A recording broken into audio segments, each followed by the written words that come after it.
Bien, bonjour et bienvenue à cette présentation sur les enjeux économiques des changements climatiques. Comme le nom de la présentation l'indique, c'est une brève introduction. L'objectif n'est pas du tout d'apporter des réponses approfondies ou définitives. Le thème est beaucoup trop large et il faudrait beaucoup plus de temps que ne dure ce bref exposé. Et cette présentation a été faite à la demande de Michel Pigeon, qui est l'ancien recteur de l'Université Laval, qui opère actuellement un retour aux études et qui fait une thèse de doctorat en sociologie sur les perceptions des changements climatiques chez les jeunes.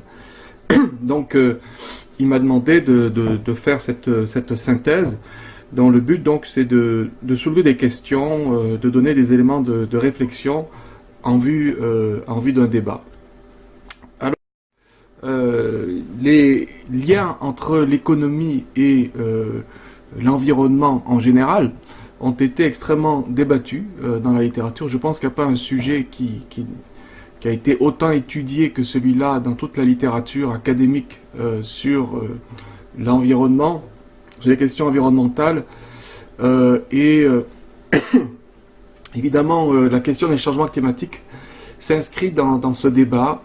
Elle revient sans cesse à l'ordre du jour. Est-ce que l'engagement des États, des entreprises, des sociétés à réduire les émissions de gaz à effet de serre, est-ce que ça a des effets positifs ou négatifs en termes économiques? Alors, on est rendu à faire ce qu'on appelle des méta-analyses ou encore des revues systématiques de la littérature, c'est-à-dire plutôt que d'ajouter une étude de plus aux centaines qui existent déjà sur la question, on essaie de faire des synthèses des études précédentes pour voir un petit peu les tendances.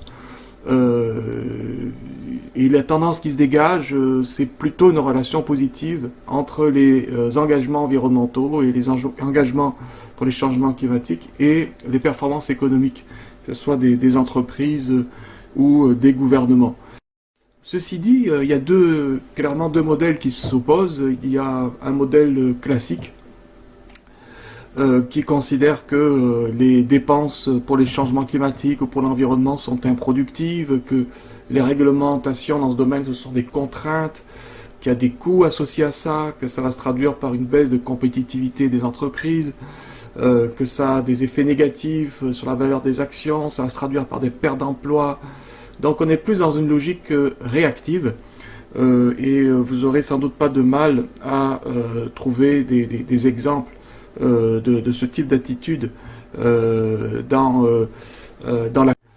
Le modèle classique, d'abord, pour simplifier, il repose finalement sur l'idée que la réduction des émissions polluantes ou des émissions atmosphériques, ça se traduit par des coûts. Donc c'est ce qu'on voit dans cette droite qui est en fait qui représente en fait les coûts marginaux de dépollution pour la ligne qui descend.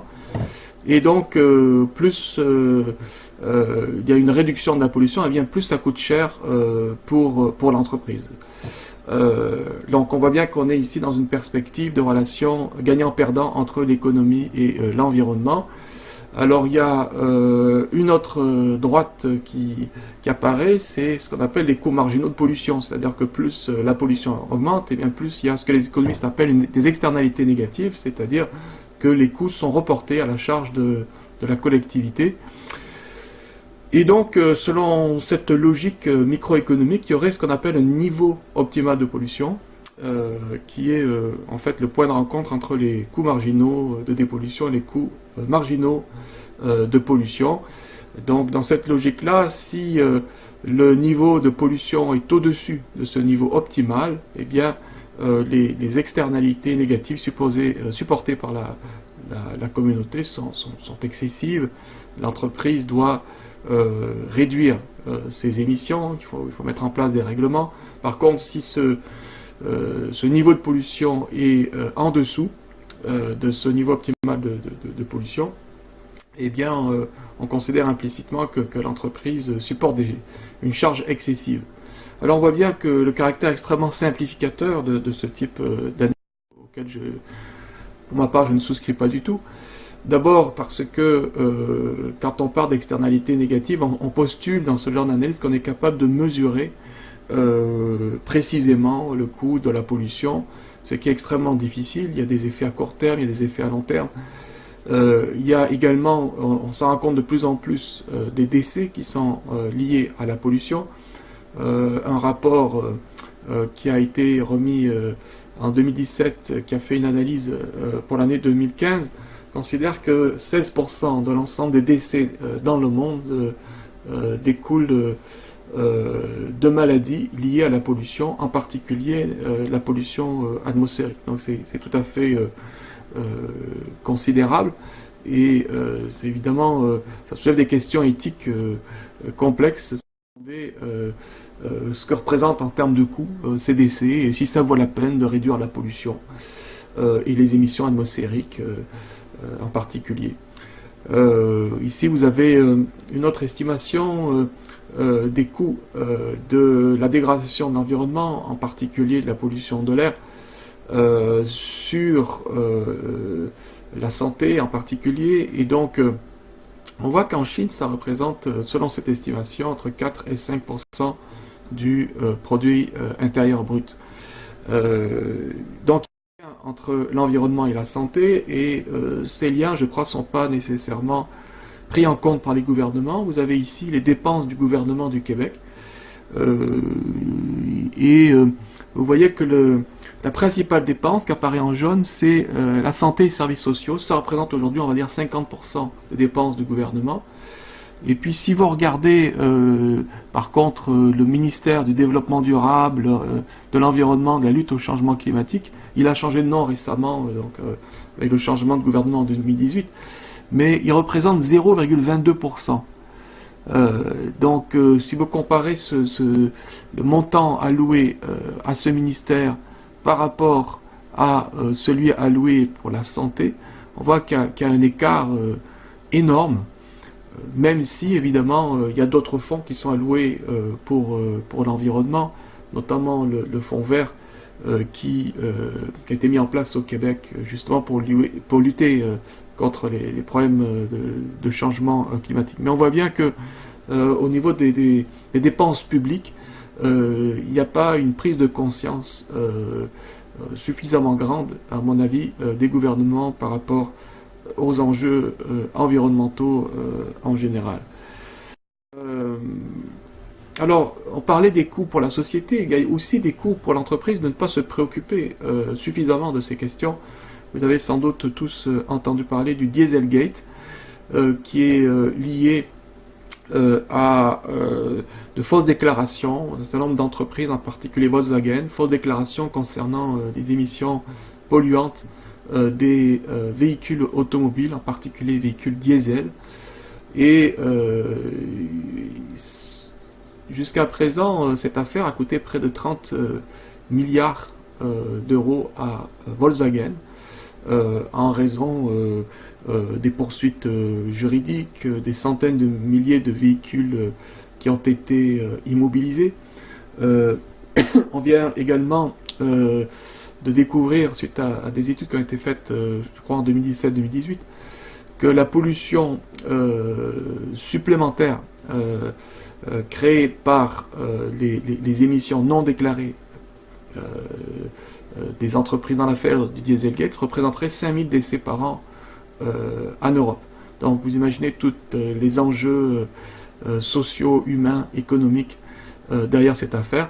Un des bons côtés, peut-être, des conséquences de cette affaire-là, c'est que Volkswagen vient de décider d'investir plusieurs dizaines de milliards de dollars dans des voitures électriques pour lesquelles il n'aura pas à faire, j'imagine, de tests concernant les émissions atmosphériques polluantes.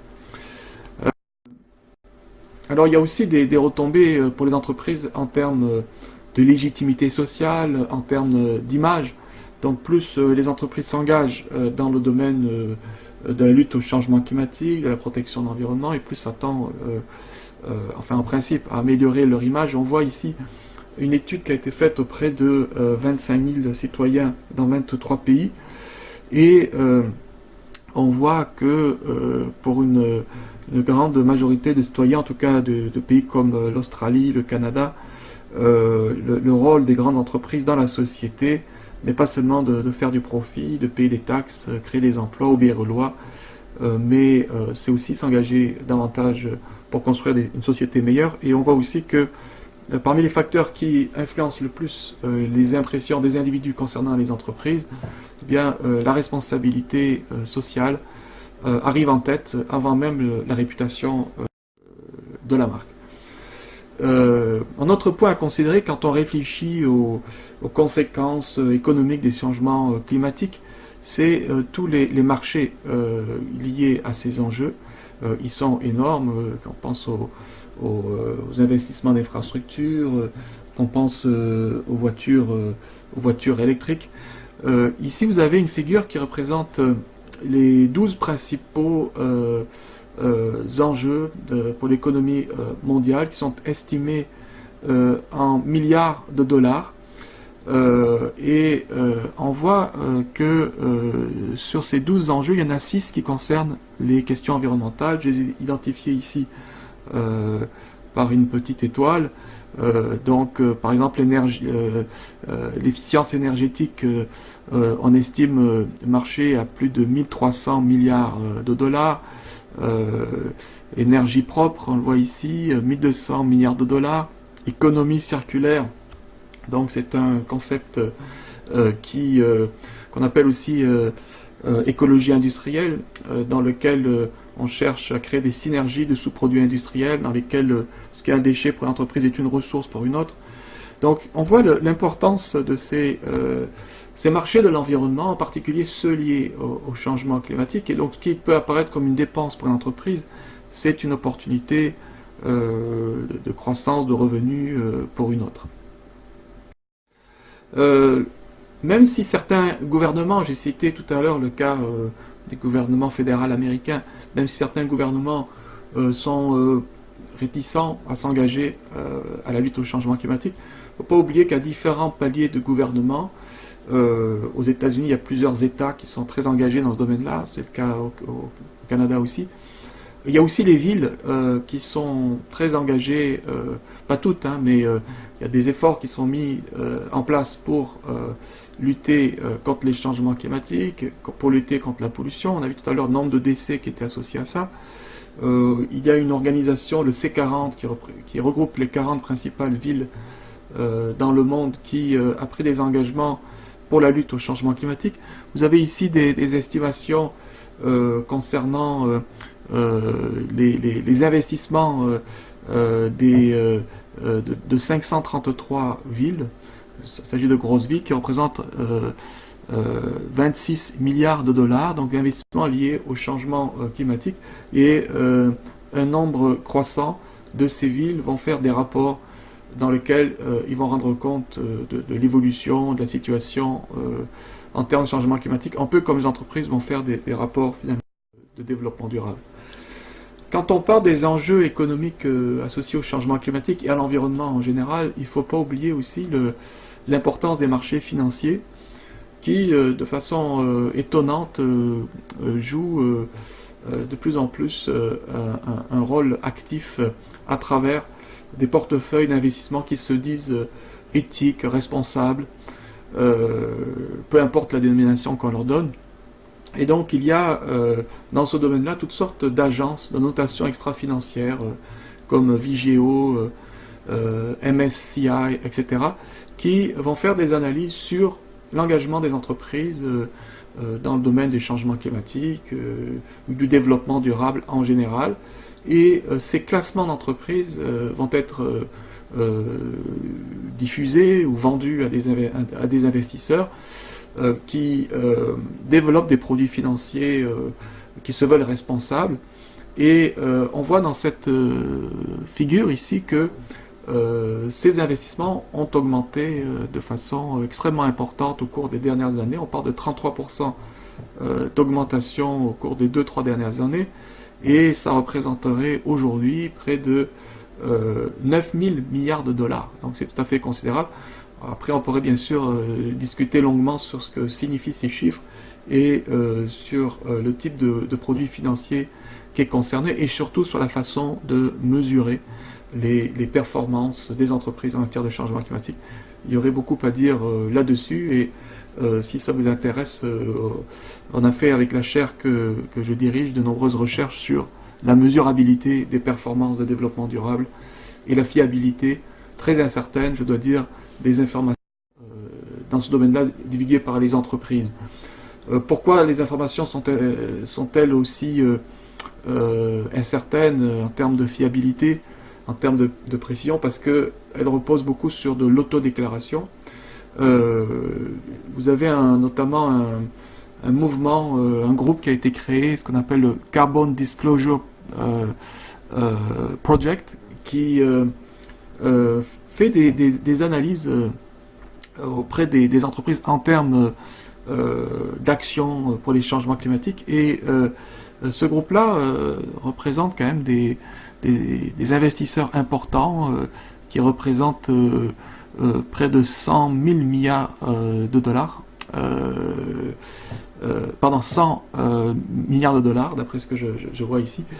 Et donc, ça exerce des pressions tout à fait considérables auprès des entreprises qui doivent finalement rendre des comptes sur leurs émissions de gaz à effet de serre, sur les actions qu'elles ont en place dans ce domaine. Un autre enjeu à prendre en considération, c'est l'emploi. Il y a de plus en plus d'emplois associés aux questions de l'environnement et des changements climatiques en général. Alors il y a des emplois qui peuvent être spécialisés, mais on parle dans ce cas-là d'emplois verts. Mais je crois que ce qui était important, c'est pas tant les emplois verts que ce que j'appellerais le verdissement des emplois, c'est-à-dire l'intégration des questions d'environnement et préoccupations pour les changements climatiques dans la définition d'un certain nombre de postes, que ce soit dans le domaine de l'ingénierie, du management. Alors vous avez ici les résultats d'une étude qui portait sur les compétences attendues des professionnels qui travaillent dans le domaine du développement durable. Et ce qui est intéressant, c'est qu'on voit que de plus en plus, on attend de ces professionnels des compétences en termes de gestion, en termes de planification stratégique, en termes de divulgation d'informations, ce qui montre qu'ils sont de plus en plus appelés à avoir un rôle important, un rôle stratégique dans les entreprises et pas seulement un rôle de technicien. Également, ce qu'il faut prendre en considération quand on réfléchit aux enjeux économiques des actions de la lutte au changement climatique, des actions des actions environnementales en général, c'est les liens entre la productivité et les coefficiences. Alors, quand on parle de productivité en économie, on parle généralement du rapport du produit au facteur de production et c'est généralement calculé en termes de travail, d'heures travaillées. Quand on parle des coefficiences, c'est une sorte d'indicateur de productivité, mais dans lequel on prend en compte non pas le facteur travail, mais plutôt l'utilisation des matières, l'utilisation de l'énergie, et on prend en compte également les externalités, donc les impacts des activités économiques. On voit bien qu'il y a un lien entre la productivité et les coefficiences dans un contexte où le prix des matières premières tend plutôt à augmenter et donc la réduction de l'utilisation de ces matières premières ou leur utilisation plus efficace eh bien, permet des gains de productivité tout améliorant les coefficients. Il ne faut pas oublier non plus que la pollution c'est une perte de matière, c'est une perte d'énergie et que donc réduire la pollution eh bien, se traduit souvent par des améliorations en termes de productivité. Il y a aussi un lien entre ce qu'on appelle l'excellence manufacturière et la performance environnementale. Je pense que ce lien s'applique pour la performance climatique aussi. Pourquoi? Parce que souvent les actions environnementales ou les actions pour réduire les émissions de gaz à effet de serre sont indissociables des mesures pour améliorer la productivité.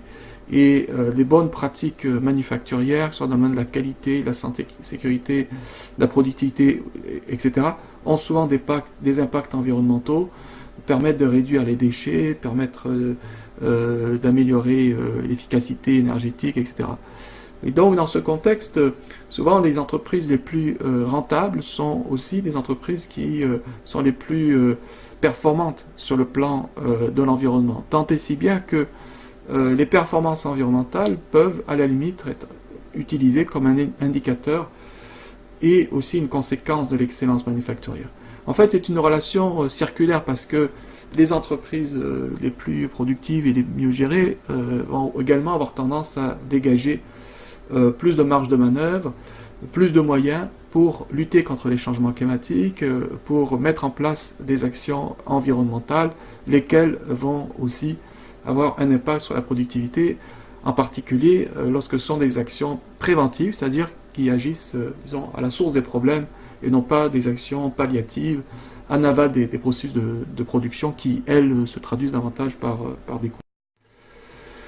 Une étude récente réalisée auprès de 60 000 cadres et dirigeants de 118 pays indique que, selon les répondants, eh bien les entreprises qui sont centrées sur des enjeux de développement durable pertinents, et les changements climatiques en font partie, rapportent 50% de plus de profits liés à leurs activités en matière de développement durable que les entreprises qui ne sont pas centrées sur des enjeux essentiels, importants, donc qui touchent vraiment leurs activités, qui touchent leur mission. Et ça, je crois que ça reflète l'importance d'intégrer ces questions-là dans la stratégie, dans l'entreprise, dans la définition de leur mission, et non pas d'en faire, disons, une préoccupation annexe qui soit simplement l'apanage de spécialistes, de techniciens, ou d'une fonction plus ou moins dissociée des activités stratégiques de l'entreprise. Parmi les enjeux économiques également associés ici plus directement au changement climatique, on ne peut pas passer sous silence le développement des marchés du carbone.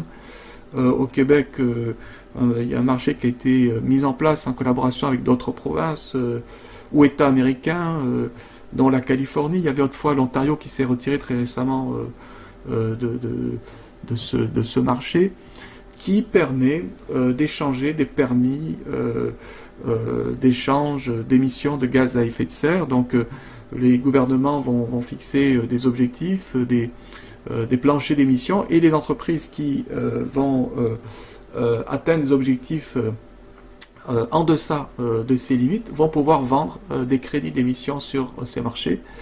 Par contre, les entreprises qui auront créé des émissions, qui auront généré des émissions de gaz à effet de serre au-dessus de ces paliers, vont devoir faire l'acquisition de ces permis. Donc c'est un peu l'application du principe pollueur-payeur pour les entreprises les moins performantes, celles qui ont le moins réduit leurs émissions, et ça permet pour les entreprises qui auront au contraire été plus efficaces dans la réduction de leurs émissions de gaz à effet de serre d'en tirer un avantage économique. Alors on voit bien, après ce rapide tour d'horizon, que l'efficience des actions dans le domaine de l'environnement et dans le domaine des changements climatiques en général, eh bien, elle dépend de nombreux facteurs. En fait, dans une entreprise, vous pouvez trouver des dizaines d'exemples d'actions qui sont positives pour l'environnement, qui sont positives pour les changements climatiques, et qui sont également bénéfiques pour l'économie. Mais vous pouvez en trouver aussi des dizaines d'autres qui peuvent être considérés comme des coûts. Donc c'est pas une relation qui est simple, et c'est une relation qui est difficile à généraliser et qui dépend de nombreux facteurs. On a parlé ici de l'excellence manufacturière.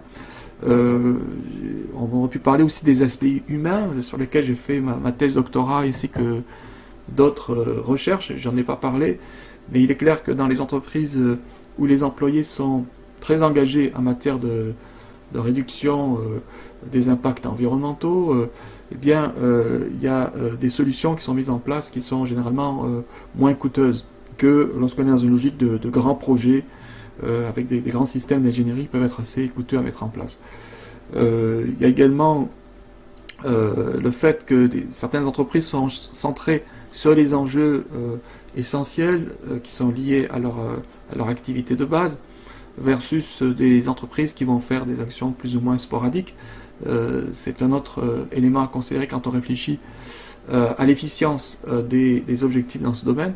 Il y a aussi l'horizon temporel qu'on se donne. Si c'est un horizon à très court terme et qu'une organisation veut réduire rapidement mettons ses émissions de gaz à effet de serre, ben, il est très possible que ça exige des dépenses à court terme, que ce soit pas rentable. Par contre, si elle se dote d'objectifs plus à long terme, elle aura plus de marge de manœuvre pour intégrer ces questions-là dans ses opérations.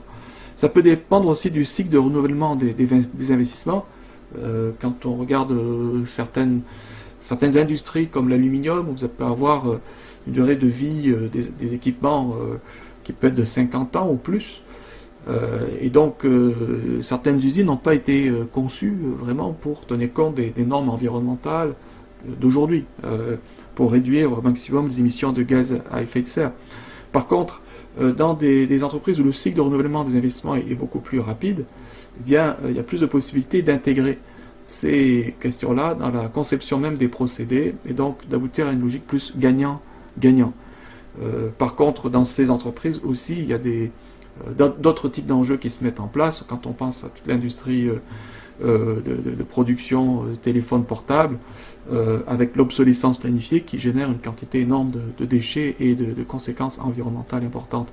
Il y a aussi la possibilité des entreprises de valoriser leurs actions vertes, leurs actions pour les changements climatiques, que ce soit en termes d'image, dont on a parlé, que ce soit lorsque c'est possible sur le marché du carbone, que ce soit sur les marchés financiers, où les entreprises sont aussi en concurrence pour attirer des capitaux.